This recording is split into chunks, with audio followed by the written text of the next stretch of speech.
amiga, balita ko uuwi na raw ang nobyo mong si Ibarra. Oo, matapos ang 7 taong inilagi niya sa Europa, siya ibabalik uli dito sa San Diego.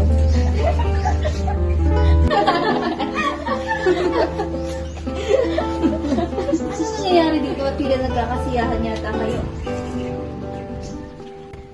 Iday, hindi ganyan ang tamang pagpaypay ng isang may hinabinin. Paano po ba, Tia? Bagalan mo lamang. Tia, ano po ba masama kapag mabilis ang pagpaypay? Sinang, tili ata marami kang tanong ngayon. Ngunit para sa iyong kaalaman, nagpapaypay lamang ng mabilis ang isang binibini ko. Siya ay may natitipuhan. May natitipuhan ka ba? Wala po, Tia.